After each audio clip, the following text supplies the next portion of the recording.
Hello and welcome back to another marvelous video. When The Batman hit theaters back in 2022, it dragged us into a rain-soaked, corrupt Gotham that felt painfully real. This wasn't a polished billionaire playing hero. This was a broken man stalking crime scenes in the dark. And now, after 2 years of silence, delays, and cryptic teases, The Batman Part 2 is finally creeping into view. So today, we're not guessing wildly, we're breaking down what we can actually expect from the sequel based on what's confirmed, what's been teased, and what Gotham simply can't escape anymore. But before we go into our explanation, we have a very small request. If you like our content, please support us by subscribing to our channel. This is a small click for you, but for us it means a lot. Thank you. Let's begin.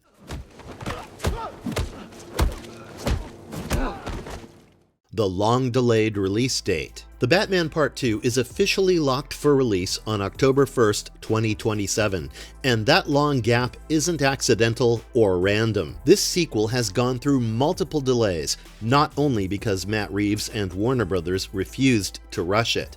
The first film redefined Batman as a grounded, noir-driven detective story, and the studio clearly understands what's at stake if they cut corners. A 5-year gap between films gives Reeves ample breathing room to upgrade everything, from scale and action to character arcs and world building. It also allows Robert Pattinson's Batman to age naturally into a more experienced, battle-hardened version of the character. By the time the sequel hits the theaters, this won't feel like a quick follow-up.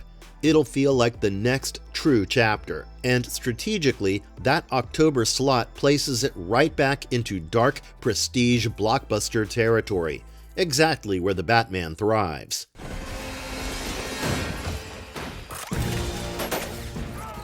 Filming begins in 2026. According to official production updates, The Batman Part 2 begins principal photography in spring 2026. That tells us something important right away. The movie is being built carefully, not crammed into an overcrowded studio schedule. A 2026 shoot gives them nearly a full year for filming and post-production, which screams large-scale set pieces, practical locations, and heavy atmospheric design. The first film relied on rain-soaked streets, real locations, and physical environments instead of green screens. Starting early ensures that the approach can expand, which also suggests action sequences will be bigger and more complex, with more car chases, citywide chaos, and potentially large-scale criminal operations rather than isolated crime scenes. More importantly, it gives the actors time to transform physically and mentally for their roles properly. This isn't a quick spin-up sequel.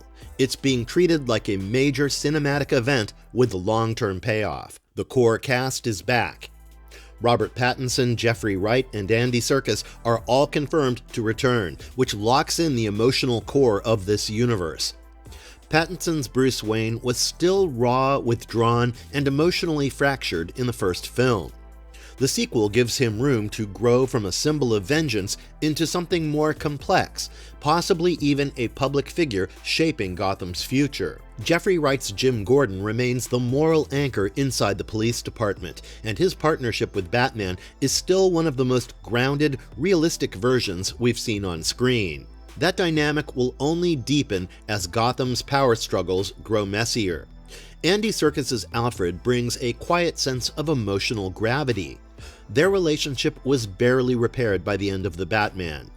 Part 2 is the opportunity to explore trust, mentorship, and the emotional cost of Bruce's obsession. These three returning together ensures continuity of tone, not just story. Catwoman's return and what she means for Bruce Wayne this time. Zoe Kravitz is officially returning as Selina Kyle, and her presence may be more emotionally crucial than any new villain. At the end of The Batman, Selina left Gotham, and Bruce stayed behind, choosing the city over the one person who truly understood him. That separation was quiet, unresolved, and heavy. Now, with the Penguin confirming that Selina is still connected to Gotham through Sophia Falcone, her return feels inevitable. This sequel isn't just about Batman facing new criminals, it's about Bruce Wayne facing the life he chose not to live. Selina represents the Bruce who could escape the darkness rather than drown in it. With Matt Reeves confirming the sequel will dig deeper into Bruce's past and inner conflict, Catwoman becomes the emotional pressure point of the story. When she returns, it won't just reopen a romance, it'll reopen Bruce's biggest unresolved question. Is he truly saving Gotham, or just punishing himself with it? Penguin's limited role and Gotham's shifting power structure. Colin Farrell has confirmed that he only appears in 5 or 6 scenes in The Batman Part 2, and that single detail quietly changes everything. This means Oswald Cobblepot isn't stepping in as the main villain. Instead, he becomes a power broker, a survivor navigating the chaos left behind.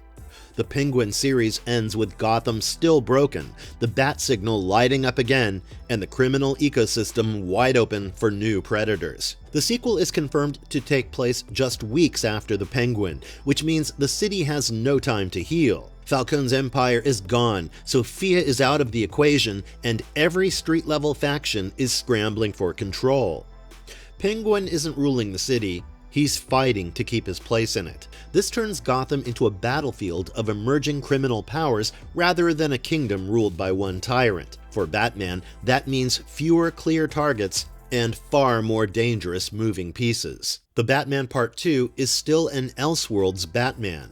One of the most important things to understand about the Batman Part 2 is that it is not part of James Gunn's main DC universe. The film remains firmly in the standalone Elseworlds category, meaning Matt Reeves has total creative freedom with tone, realism, violence, and story structure. That separation is exactly why this version of Batman works so well. There's no pressure to tie into cosmic threats, shared timelines, or superhero cameos. This Gotham is grounded, corrupt, and brutally personal. The villains are human monsters.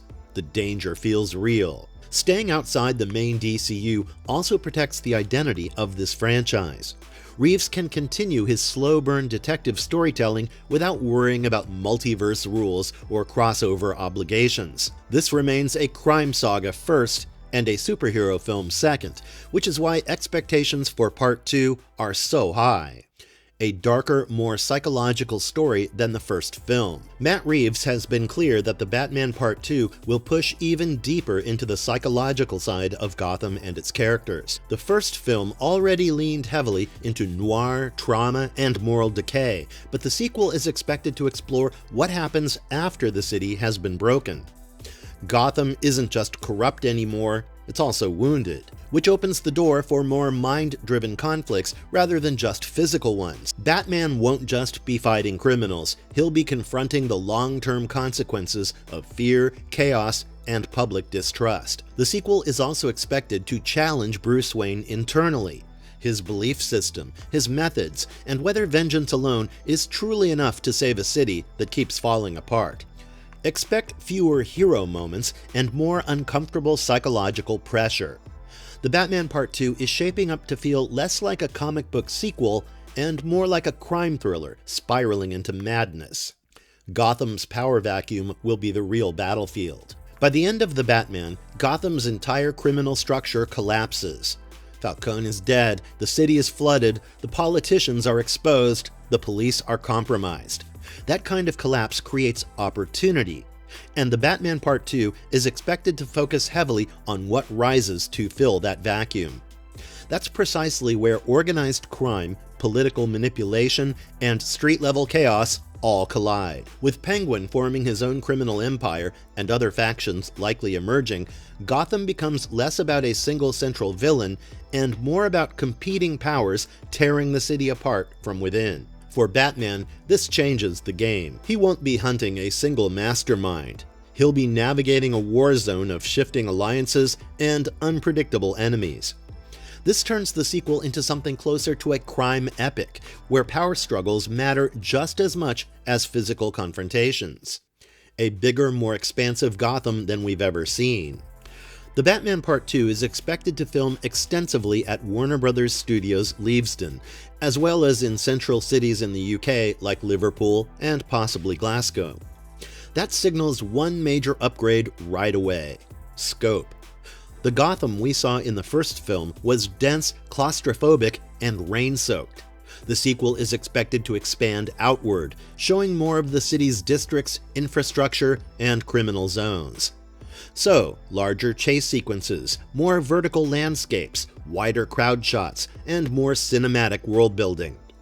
Gotham will no longer just feel like a backdrop, it'll feel like a living organism in crisis. This expansion also supports a story that's no longer contained to one mystery. The sequel is poised to show how Batman operates when the entire city is unstable, not just a single corner. Expect scale without losing the gritty realism that defined the first film. A fully polished script built for long-term payoff. One of the most encouraging signs for the Batman Part 2 is that the script reportedly underwent a lengthy development phase and wasn't rushed into production. Matt Reeves took his time refining the story throughout 2024 and 2025 before locking it in. That usually means heavy emphasis on structure, character arcs, and thematic payoff rather than spectacle-first storytelling. The sequel won't just exist to set up a third movie. It will be built to stand on its own as a complete narrative chapter. Expect layered storytelling, long character setups, and consequences that the final act won't reset.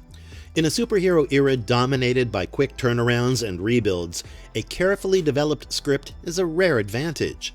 It's one of the main reasons expectations for this film remain sky high despite the long wait. The strong possibility of a new major villain. No new villain has been officially confirmed yet, and that silence is intentional.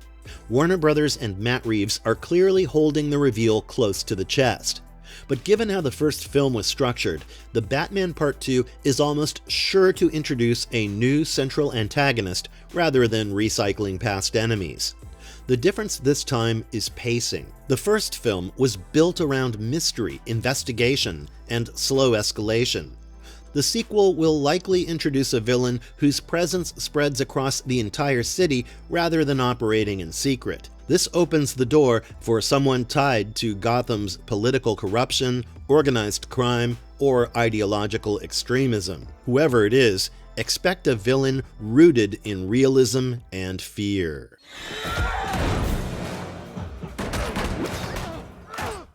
Marvelous verdict. The Batman Part 2 isn't shaping up to be a louder sequel, it's shaping up to be a deeper one.